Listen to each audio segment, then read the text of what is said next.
माजी मंत्री अब्दुल सत्तार यांना कोर्टाचा पुन्हा एकदा धक्का देण्यात आलाय। सिल्लोड कोर्टाने पोलिसांना रिपोर्ट सादर करण्याचे आदेश दिले। मंत्री असताना सत्तारांकडून आमदार निधीचा गैरव्यापार अशी चर्चा। आमदार निधीतून 16 लाखांच्या 2 अँब्युलन्स घेतल्याची माहिती, तर अँब्युलन्स स्वतःच्या शिक्षण संस्थेला दिल्याचाही आरोप आहे।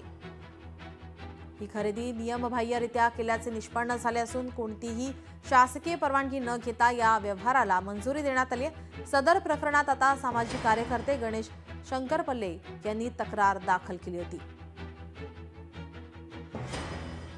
सिल्लोड येथील आमदार अब्दुल सत्तार 2014 मध्ये मंत्री असताना त्यांनी आपल्या आमदार निधीमधून स्वतःच्या शैक्षणिक संस्थाची प्रगती शिक्षण संस्था सोयगाव या संस्थेला त्यांनी 2 अँब्युलन्स 16 लाखाचे असे 2 अँब्युलन्स त्यांनी दिले होते। त्या दोन्ही अँब्युलन्स त्यांनी नियमबाह्य पद्धतीने शासनाच्या दिशानिर्देशानुसार खासगी संस्थेला व खासगी हॉस्पिटलला अँब्युलन्स देता येत नाही। त्यांनी शासनाची दिशाभूल करून संपत्तीचा अपार केला आणि त्यांनी शासनापासून ही गोष्ट लपवली की ती शैक्षणिक जी संस्था आहे ती त्यांची आहे। त्यांचे या प्रकरणामध्ये त्यांचं काय म्हणणं आहे, त्यांचं काय सबमिशन आहे हे त्यांना 1 महिन्याच्या आत सिल्लोड न्यायालयामध्ये दाखल करायचं आहे।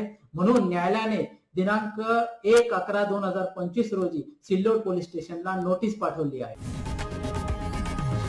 लोकशाही मराठी ऐका, पहा, जागरूक रहा।